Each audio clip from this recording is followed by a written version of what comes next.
Tonight, U.S. Central Command announcing that U.S. forces released multiple 5,000-pound deep penetrator munitions on Iranian missile sites all along Iran's coastline, reportedly near the Strait of Hormuz.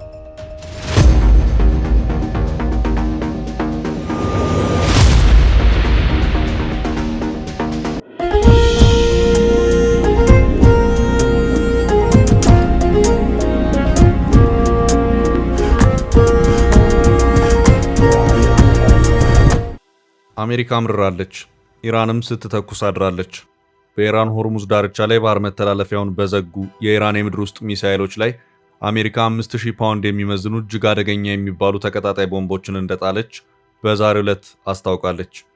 ትንቅንቁ እንደቀጠለ ነው። በመግቢያችን ላይ ተከታተላችሁት ከዚሁ ጋር የተያያዘውን ነው ይዘነዋል። ሰላም ጤና ይስጥልን የተከበራችሁ የፈታ ዴሊ ቤተሰቦች፣ የሰዓቱን መረጃ ይዘን ተገኝተናል። እንደተለመደው አንኳር ጉዳዮችን በቅድሚያ በማስተዋወቅ ወደ ዝርዝሩ እናልፋለን። እስራኤል ሰኞ ለማክሰኞ ባካሄደችው መጠነ ሰፊ የኢራን የአየር ጥቃት የኢራን ቁልፍ ሰው ከሆኑት መካከል አንዱ የነበረውን አሊ ላሪጃኒን መግደሏን ተከትሎ ኢራን አጸፋዊ ጥቃት ያካሄደች መሆኑን አስታውቃለች። አሜሪካ ሁለተኛው የኢራን ጦርነት ከተጀመረ ጀምሮ ተጠቅመው የማታውቀውንና እጅግ አደገኛ ነው የተባለለትን ቦምብ እንደተጠቀመች ዘገባዎች አመላክተዋል። ጦርነቱ አሁንም ተፋፍሞ እንደቀጠለ ነው። ጥንቅራችን በሁሉም አቅጣጫ ያሉትን መረጃዎች ይዟቸዋል። አንድ የፕሬዝዳንት ትራምፕ ከፍተኛ አመራር የአሁኑ ጦርነት በመቃወም ስልጣናቸውን ለቀዋል። ትራምፕ ግልግል ሲሉ አስታውቀዋል። በዚህ ዙሪያ አጠር ያለ መረጃን ይዘናል። ፕሬዝዳንት ዶናልድ ትራምፕ የኔቶ አጋሮችና ሌሎች የአሜሪካ ወዳጆች በኢራን ጦርነት ውስጥ መሳተፍ እንደማይፈልጉ መናገራቸውን ተከትሎ ሌላ ዙር ማስጠንቀቂያ ለኔቶ ልከዋል።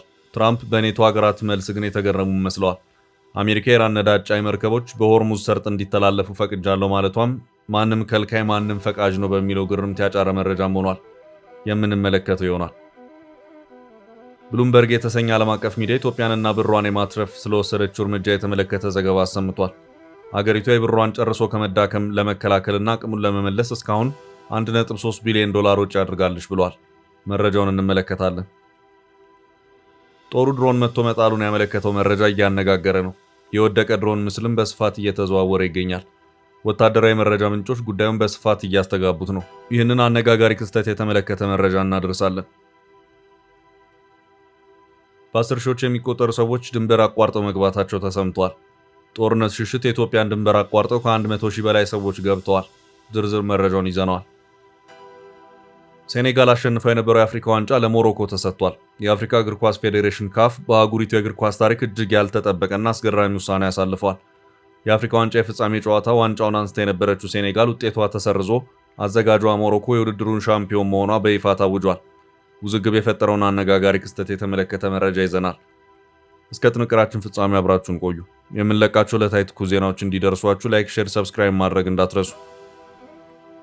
ከቃል ቀድሞ በተግባሩነቱን በማሳየት በጊዜው ገንብቶ በማስረከብ በደንበኞቹ ልብ ውስጥ የማይረሳ ቦታ የያዘው ዳኮርድ ሪል ስቴት አሁን ደግሞ በመሃል አዲስ አበባ ጀሞ አንድ ሳይት ላይ የሚገኙ በግንባታ ሂደት ላይ ያሉ በ2 ዓመት ውስጥ የሚረከቡ በ70/30 የባንክ ብድር አመቻችቶ ዘመናዊ መኖሪያ አፓርትመንቶችን ከልዩ ቅናሽ ጋር ይዞላችሁ ቀርቧል። ባለ 1 መኝታ 80 ካሬ፣ ባለ 2 መኝታ 118 ካሬ፣ ባለ 3 መኝታ 148 ካሬ ከ678 ሺህ ብር ቅድመ ክፍያ ጀምሮ እስከ 1 ሚሊዮን ብር የሚደርስ ልዩ ቅናሽ እንዲሁም የንግድ ሱቆች ከ2 ሚሊዮን 699 ሺህ ብር ሙሉ ክፍያ እና 539980 ብር ቅድመ ክፍያ ጀምሮ በልዩ አቀራረብ ተዘጋጅተው ቀርበዋል። ለበለጠ መረጃ 0911057674 ወይም 0926930578 ይደውሉ። ዳኮርድ በልዩነት የተገነባ።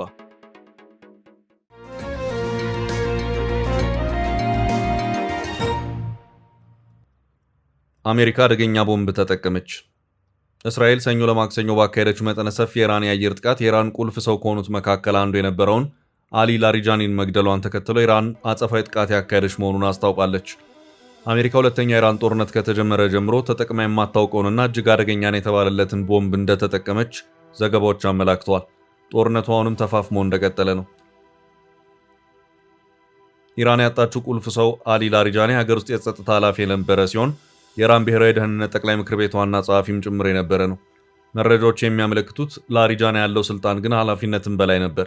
በርካታ የኢራን አመራሮች በዚህ ጦርነት የተገደሉ መሆኑን ተከትሎ እየጎላ የመጣው አሊ ላሪጃኒ እሱንም ቢሆን ተከታትሎ ለማስወገድ እስራኤልና አሜሪካ በብርቱ ሲያድኑት ከርመዋል። ከኢራን ውጭ የትም ሀገር እንዳይንቀሳቀስ የጉዞ ማዕቀብ እገዳ ጭምር ተጥሎበት የነበረው አሊ ላሪጃኒ እየተደረገበት ካለው ክትትል በተወሰነ ደረጃ ራሱን ለመሰወር ጥረት አድርጎም ነበር። በዚህም በብዙ ሰዎች ያን ያህል ትኩረት በማይሰጠውና ከቴህራን ወጣ ባለ አንድ አፓርታማ ውስጥ እያለ እንደተገደለም በትላንትናው ዕለት ሲወጡ የነበሩት የዘገባ መረጃዎች አመልክተዋል። የዚህን ሰው ግድያ አስቀድማ ያስታወቀችው እስራኤል ስትሆን ሰዓታት ዘግይታም ቢሆን ኢራን አረጋግጣለች። ኢራን ከግለሰቦች ያለፈ ጠንካራ መንግስታዊ መዋቅር ያላት ሀገር መሆኗን እስራኤልና አሜሪካ አልተረዱም ሲሉም የኢራን የውጭ ጉዳይ ሚኒስትር አባስ አራግቺ ለአልጀዚራ ተናግረዋል። ኢራን ግድያውን ከማረጋገጥ ባለፈም ለላሪጃኒ ግድያ ምላሽ የሚሆን አጸፋዊ ጥቃት አካሄዳለች። እንደ ሲኤንኤን ዘገባ ከሆነ ኢራን ከሰዓታት በፊት ወደ እስራኤል ቴል አቪቭ ሚሳይሎችን አስወንጭፋለች። በዚህም 2 ሰዎች የተገደሉ መሆኑንም ዘገባው አመላክቷል። የኢራን ጦር አዛዥ አሚር ሐታሚ በእስራኤል የአየር ጥቃት የደህንነት ኃላፊው አሊ ላሪጃኒ መገደላቸውን ተከትሎ ወሳኝ አጸፋ እርምጃ እንደሚወስዱ መናገራቸውን የቢቢሲ ዘገባ አመልክቶም ነበር። ለወንጀለኛው አሜሪካና ደም የተጠማው የጽዮናውያን አገዛዝ በተገቢው ጊዜና ቦታ ወሳኝ የሚያሽመደምድ ጸጸት ውስጥ የሚጥል ምላሽ እንሰጣለን ሲሉ ሐታሚ በሰጡት መግለጫ እንደተናገሩም ይሄው የቢቢሲ ዘገባ አመላክቷል። የኢራን አብዮታዊ ዘብ የላሪጃኒን ሞት ለመበቀል ወደ ማዕከላዊ እስራኤል ሚሳይሎችን መተኮሱን የኤኤፍፒ የዜና ወኪል ዘግቧል። በዚህም የኢራን አብዮታዊ ዘብ በእስራኤል 100 ቦታዎች ላይ ኢላማ ያደረገ የአጸፋ እርምጃ መውሰዱን አስታውቋል። የኢራን አጸፋዊ ምላሽ በእስራኤል ላይ ብቻ ያነጣጠረ ሳይሆን እንደ ተባበሩት አረብ ኤምሬትስ፣ ባህሬን እና ኩዌት ላይም ጭምር ያነጣጠረ ነውም ተብሏል። በዚህም እነዚሁ የገልፍ ሀገራት ከኢራን የሚተኮሱትን ሚሳይሎችና ድሮኖች በመከላከሉ በኩል በዛሬው ዕለት ሌሊቱን ስራ በዝቶባቸው እንዳደሩ የአልጀዚራ ዘገባ አመላክቷል። ኢራን የሚሳይሎችና የድሮኖችን ዝናብ እያወረደች ባለበት በዚህ ዕለትም አሜሪካ በአይነቱ ለየት ያለ አደገኛ ተቀጣጣይ ቦምብን ወደ ኢራን ሆርሙዝ ሰርጥ አቅጣጫ እንደተኮሰች የሲኤንኤን እና የዎል ስትሪት ዘገባዎች አመላክተዋል። በሆርሙዝ የነዳጅ መተላለፊያ መዘጋት ክፉኛ የተበሳጩት ፕሬዚዳንት ዶናልድ ትራምፕ ይህ ሰርጥ እንዲከፈት ለማድረግ የሌሎች አጋር የተባሉ ሀገራትን እገዛ ቢጠይቁም ሳይሳካላቸው ቀርቷል። በዚህም በአሁኑ ሰዓት የዓለም አቀፍ የነዳጅ በበርሜል $100 አልፎ እየተወነጨፈ ሲሆን ትራምፕ በዚሁ የሆርሙዝ አቅጣጫ ያለውን ጥቃት የበለጠ ለማጠናከር የፈለገ ሆኖ ታይቷል።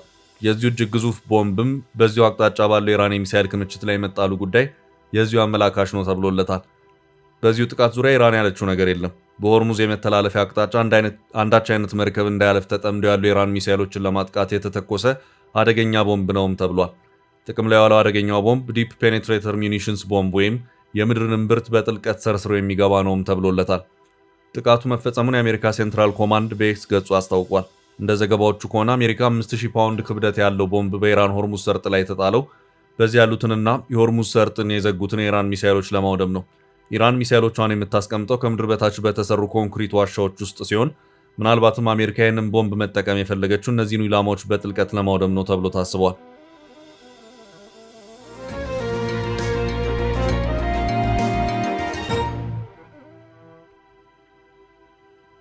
ወደ ቀጣይ ርዕስ አለፍን። የትራምፕ ባለስልጣን በተቃውሞ ስልጣናቸውን ለቀቁ።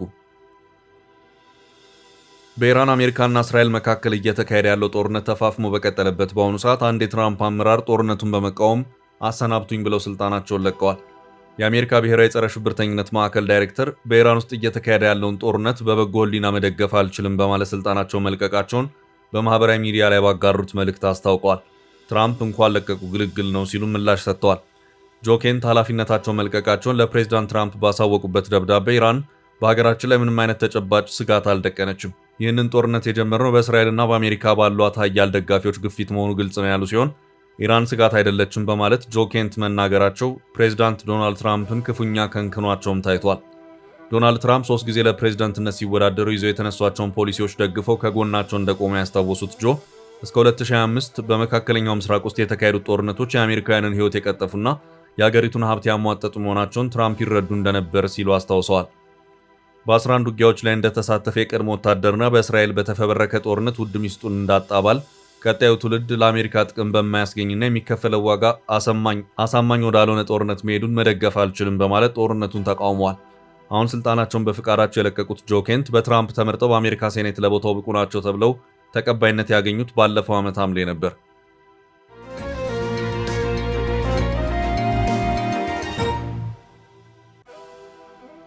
በቀጣይ ርዕስ ትራምፕ ለኔቶ ሌላ ዙር ማስጠንቀቂያ ሰጡ። አሜሪካ ኢራን ነዳጅ መርከቦች ሆርሙዝን እንዲያቋርጡ ፈቅጃለሁ ማለቷ እያነጋገረ ነው። ፕሬዚዳንት ዶናልድ ትራምፕ የኔቶ አጋሮችና ሌሎች የአሜሪካ ወዳጆች በኢራን ጦርነት ውስጥ መሳተፍ እንደማይፈልጉ መናገራቸውን ተከትሎ ሌላ ዙር ማስጠንቀቂያ ለኔቶ ልከዋል። ትራምፕ በራሳቸው የማህበራዊ ትስስር ገጽ ትሩዝ ሶሻል ላይ ባሰፈሩ ጽሑፍ ከእንግዲህ የኔቶ ሀገራትን እርዳታ አንፈልግም፣ አንሻምም፣ ደግሞ መቼም ቢሆን ፈልገን አናውቅም ሲሉ ከቀናት በፊት ለሀገራቱ ያቀረቡትን የእርዳታ ጥያቄም ክደዋል። ሆኖም ትራምፕ የኔቶ አባል ሀገራት ፈጥነው ጥያቄውን ይቀበላሉ የሚል ግምት እንደነበራቸው የአውሮፓ ሀገራቱ በጉዳዩ ፍላጎት ማጣታቸውንና ያላቸውን የጦር መርከብ ወደ ሰርጡ ለመላክ አሻፈረኝ ማለታቸው እንዳስገረማቸው ገልጸዋል። የኢራኑ ጦርነት በቀጠለበት አሜሪካ ብቻዋን የዓለማችን ቁልፍ የነዳጅ መተላለፊያን ደህንነት ማስከበር አለመቻሏ ግን ግልጽ ሆኗል። ትራምፕ ግን በቀን ከአንድ በላይ ነዳጅ ጫኝ ታንከር መርከብ ጥቃት እየደረሰበት ያለው የሆርሙዝ ሰርጥ ከመቼውም ጊዜ በላይ ሰላማዊ ነው ሲሉ ግራ አጋቢ መልእክት ሰደዋል። በትላንትናው ዕለት በነጩ ቤተ መንግስት ውስጥ የጋዜጠኞችን ጥያቄ ሲመልሱ የነበሩት ትራምፕ የአሜሪካ የነዳጅ ካምፓኒዎች መርከቦቻቸው በሆርሙዝ ሰርጥ ማለፍ ይችሉ እንደሆነ አናግረዋቸው ከሆነ ለቀረበላቸው ጥያቄ አዎ ቀጠናው ሰላም ነው፣ መርከባቸውን ያሳልፉ ሲሉም ተሰምተዋል። የአሜሪካ ነዳጅ ድርጅቶች ግን የፕሬዝዳንቱን ቃል አምነው የእሳት ወጥመድ ባለበት ሰርጥ እንቅስቃሴ ያለመቀጠላቸውን የተገለጸው። ኢራን በበኩሏ በሰርጡ ላይ ያዘችውን አቋም የበለጠ ያከረረች ሲሆን ከዚህ ጦርነት መልስ በኋላም ቢሆን ሰርጡ እንደ ቀድሞ አይሆንም ስትል ነው የወሰነችው። የሆርሙዝ ሰርጥ ከጦርነቱ በፊት ወደ ነበረበት መደበኛ ሁኔታ እንደማይመለስ ኢራን አስታውቃለች። የኢራን ፓርላማ አፈ ጉባኤው መሐመድ ባቄር ቃሊባፍ በስትራቴጂካዊ የሆርሙዝ ሰርጥ ላይ ያለው ሁኔታ ከጦርነቱ በፊት ወደ ነበረበት መደበኛ ሁኔታ እንደማይመለስ አስታውቀዋል። ቃሊባፍ በሰጡት ማብራሪያ ሰርጡ መዘጋቱ ወይም የመርከቦች ጉዞ መስተጓጎል በኢራን ሆን ተብሎ የተወሰደ እርምጃ ሳይሆን የአሜሪካና የእስራኤል ስትራቴጂካዊ ስህተት የወለደ ውጤት መሆኑን የገለጹ ሲሆን በአሁኑ ወቅት ሰርጡ በተግባር ለንግድ መርከቦች ዝግ መሆኑን አክለዋል። ሁኔታው ወደፊትም በቀጠናው ላይ አዲስ የፖለቲካና የደህንነት ስርዓት እስካልተፈጠረ ድረስ የቀድሞ ይዘቱን አይይዝም ነው ያሉት። ኢራን ቀደም ብላ ስትራቴጂካዊ ጠቀሜታ ያለው የሆርሙዝ ሰርጥ ከአሜሪካ ከእስራኤልና አጋሮቻቸው በስተቀር ለሁሉም ሀገራት ክፍት መሆኑን ማስታወቋ ይታወሳል። ታዲያ ሰርጡን የተመለከተ አስገራሚ መረጃም ከአሜሪካ ተሰምቷል። ዋሽንግተን የኢራን የነዳጅ መርከቦች በሆርሙዝ የባህር ሰርጥ እንዲሸጋገሩ ትፈቅዳለች ሲሉ የአሜሪካ የግምጃ ቤት ሚኒስትሩ ስኮት ቤሴንት ማስታወቃቸው አነጋግሯል። ቤሴንት ለሲኤንቢሲ እንደተናገሩት የኢራን የነዳጅ መርከቦች ለተቀረው ዓለም ነዳጅ እንዲያቀርቡ በሆርሙዝ መስመር እንዲያልፉ አሜሪካ ፈቅዳለች ሲሉ ተሰምተዋል።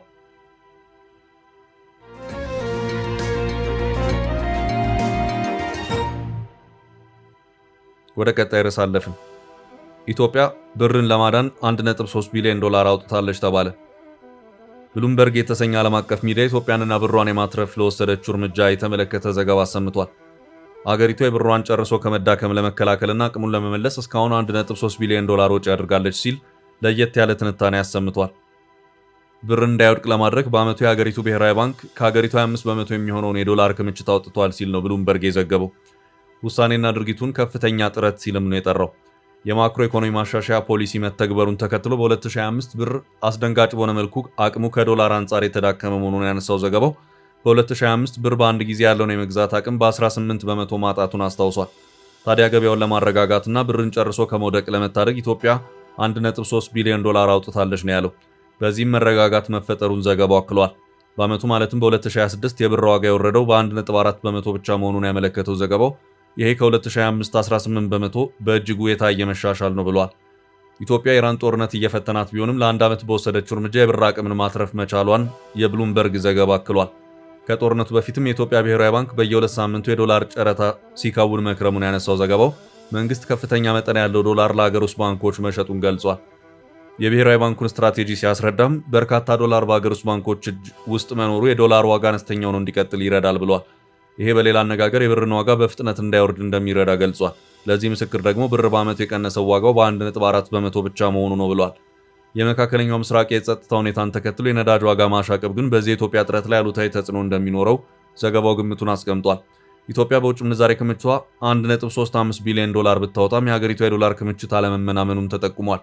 ብሔራዊ ባንኩ ሀገሪቷ ኢምፖርት ማድረግ ባላት ፍላጎት ለቀጣይ 3 ወራት ድረስ የሚዘልቅ ጠንካራ የምንዛሬ ክምችት እንዳለውም ዘገባው አክሏል። የዶላር ክምችቱ ከ4.4 እስከ 5.6 ቢሊዮን እንደሚደርስ ተጠቁሟል።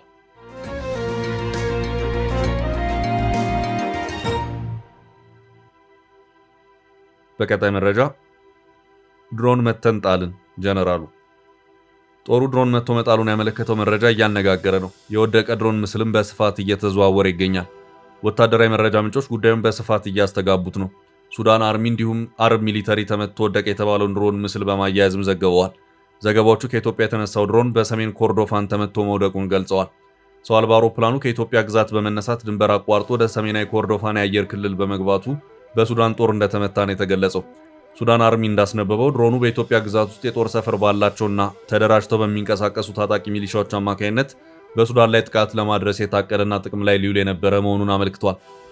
ይህ ዜና የተሰማው ከሳምንታት በፊት በይፋ በጀነራል አብዱል ፈታህ አልቡርሃን የሚመራው የሱዳን መንግስት ከኢትዮጵያ ግዛት የተነሳ ድንበር ተሻጋሪ ድሮን ጥቃቶች ተፈጽሞብኛል ሲል ክስ ካሰማ በኋላ ነው። ባለፉት 2 ወራት በሱዳን የተለያዩ ስፍራዎች የተፈጸሙ የድሮን ጥቃቶች መነሻቸው የኢትዮጵያ ግዛት መሆኑ ይታወቅልኝ ያለው ጦሩ በጸባጫሪነት ድርጊት ኢትዮጵያን ከሶ ነበር። ኢትዮጵያ በወቅቱ ለዚህ የሱዳን ክስ ምላሽ መስጠቷ የሚታወስ ነው። የፌዴራል የውጭ ጉዳይ ሚኒስቴር የሱዳን መንግስት ከኢትዮጵያ ተነስተው ጥቃት የሚፈጽሙ ድሮኖች አሉ ሲል ያቀረበውን ክስ ተከትሎ በኢትዮጵያ የሱዳን አምባሳደርን ጠርቶ ማብራሪያ የጠየቀ ሲሆን የቀረበውንም ክስ አስተባብሏል። የውጭ ጉዳይ ሚኒስቴር ክሱን ፈጽሞ ውድቅ አድርጎታል። ኢትዮጵያ ክሱ መሰረተ ቢስ እንደሆነና ይህም ሱዳን የኢትዮጵያ አማጽያንን ለመመልመልና ለመደገፍ የምታደርገውን እንቅስቃሴ ለመሸፈን ያቀረበችው የሐሰት ክስ መሆኑን ለአምባሳደሩ መግለጿ ተዘግቧል። ይህ በእንዲህ እንዳለ በታላቁ የህዳሴ ግድብ ምክንያት ከግብጽ ጎን በመቆም ኢትዮጵያን የሚቃወሙ የሱዳን ጦር ኃይል መሪ ጀነራል አልቡርሃን ከኢትዮጵያ ጋር ያላቸው ግንኙነት መቀዛቀዙ ሲነገር ቆይቷል። ሱዳንና ግብጽ ኢትዮጵያ ገንብታ ያጠናቀቀችው በአፍሪካ ትልቁ የኤሌክትሪክ ኃይል ማመንጫ ግድብ ወደ ግዛታቸው የሚደርሰውን የአባይ ውሃ መጠን ይቀንሳል በሚል ስጋት የግድቡን ስራ በሚመለከት ኢትዮጵያ አስገዳጅ ስምምነት እንድትፈርም እየወተወቱ ነው። ኢትዮጵያ ግን ግድቡ የወንዙን የውሃ ፍሰት የማይገታ መሆኑን በመጥቀስ ሁለቱ ሀገራት የሚቀርቡትን ሀሳብ ውድቅ አድርገዋለች። በተጨማሪም ኢትዮጵያና ሱዳን ለእርሻ ለም በሆነው የአልፋሽጋ አካባቢ የይገባኛል ምክንያት ለዓመታት የቆየ አለመግባባት እንዳላቸው ይታወቃል።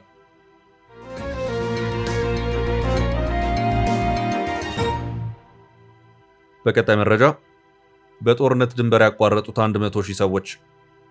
በ10 ሺዎች የሚቆጠሩ ሰዎች ድንበር አቋርጠው መግባታቸው ተሰምቷል። ጦርነት ሽሽት የኢትዮጵያን ድንበር አቋርጠው ከ100,000 በላይ ሰዎች ገብተዋል። የደቡብ ሱዳን ጦርና በአማጽያን መካከል የተቀሰቀሰውን አዲስ ግጭት ሽሽት ከ100,000 በላይ የአኮቦ ከተማ ነዋሪዎች ድንበር አቋርጠው ኢትዮጵያ መግባታቸውን የተባበሩት መንግስታት የህፃናት መርጃ ድርጅት ዩኒሴፍ አስታውቋል። የደቡብ ሱዳን ጦር ስልታዊቷን የአኮቦ ከተማ መቆጣጠሩን ሲገልጽ ውጊያውንም እንደቀጠለ ተዘግቧል። የአገሪቱ ጦር መጋቢት 6 ቀን የውጭ እርዳታ ድርጅቶችን ጨምሮ ሁሉም ነዋሪዎች የአኮቦ ከተማን ለቀው እንዲወጡ ትዕዛዝ አስተላልፎ ነበር።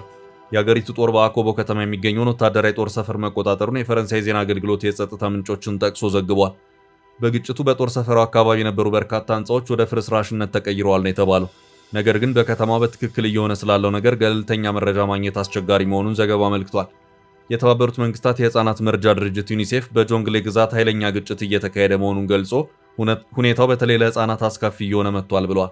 የግጭቱን መባባስ ተከትሎ ወደ 100,000 የሚጠጉ ሰዎች ድንበር አቋርጦ ወደ ኢትዮጵያ መግባታቸውን የጠቀሰው ዩኒሴፍ ሌሎች ደግሞ በጆንግሌና በአፐር ናይል ግዛቶች ወደሚገኙ አንጻራዊ ሰላም ወዳላቸው አካባቢዎች መሰደዳቸውን ጠቁሟል። በአካባቢው የኮሌራ ወረርሽኝ መኖሩን ድርጅቱ ገልጾ በተፈናቀሉ ህጻናት ላይ የሚታየው የምግብ እጥረት በጣም አሳሳቢ ደረጃ ላይ ነው ብሏል። አኮቦ በደቡብ ሱዳን ሰሜን ምስራቅ ክፍል በጆንግሌ ግዛት የሚገኝና ከኢትዮጵያ ድንበር ጋር በጣም ቅርብ የሆነች ስልታዊ ከተማ ናት።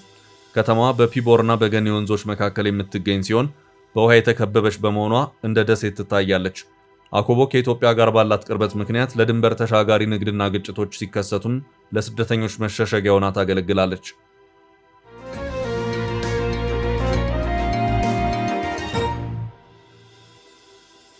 በቀጣይ ርዕስ ሴኔጋል ዋንጫዋን ተቀማች። ሴኔጋል አሸንፈው የነበረው የአፍሪካ ዋንጫ ለሞሮኮ ተሰጥቷል። የአፍሪካ እግር ኳስ ኮንፌዴሬሽን ካፍ በአህጉሪቱ የእግር ኳስ ታሪክ እጅግ ያልተጠበቀና አስገራሚ ውሳኔ አሳልፏል። የአፍሪካ ዋንጫ የፍጻሜ ጨዋታ ዋንጫውን አንስታ የነበረችው ሴኔጋል ውጤቷ ተሰርዞ አዘጋጇ ሞሮኮ የውድድሩ ሻምፒዮን መሆኗ በይፋ ታውጇል።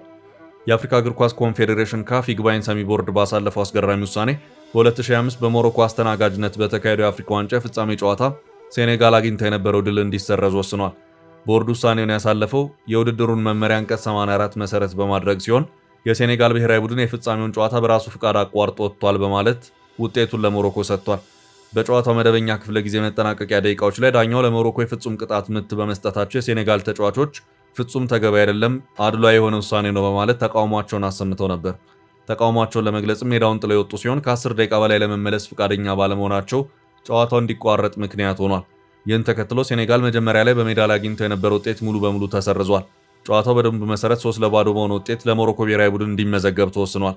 ሞሮኮም የ2025 የአፍሪካ ዋንጫ አሸናፊ መሆኗን ካፍ አሳውቋል። ይህ አስገራሚ ውሳኔ ሞሮኮ ከ1976 ዓ.ም ወዲህ ለመጀመሪያ ጊዜ አፍሪካ ሻምፒዮን እንድትሆን አድርጓታል። ካፍ የአፍሪካ ዋንጫውን ከሴኔጋል ነጥቆ ለሞሮኮ እንዲሰጥ መወሰኑ የሴኔጋል ተጫዋቾችንና ሕዝቡን አስቆጥቷል። ውሳኔውን ተከትሎ በፍጥነት አስተያየት የሰጠው የብሔራዊ ቡድኑ ኮከብ ሳዲዮ ማኔ ነው። ሳዲዮ ማኔ በማህበራዊ ትስስር ገጹ ባስተላለፈው አጭር መልእክት ዓለም እውነተኛውን አሸናፊ ያውቃል ብሏል። ሌላኛው የቡድኑ አባል የነበረው ሙሳ ኒያኬቲ እናንተ ቡድናችሁ መታችሁ ሜዳሊያን ውሰዱ ሲል መልእክቱን አጋርቷል። ለዛሬ ያዝንላችሁን ርዕሰ ጉዳዮች እዚህ ላይ ቋጨን። ላይክ፣ ሼር እና ኮሜንት በማድረግ ለቻናላችን ድጋፋችሁን መግለጽ እንዳትዘነጉ እያልን ከሌሎች መረጃዎች ጋር ደግመን እስክንገናኝ ቸር ያሰማን ስንል ተሰናበትን።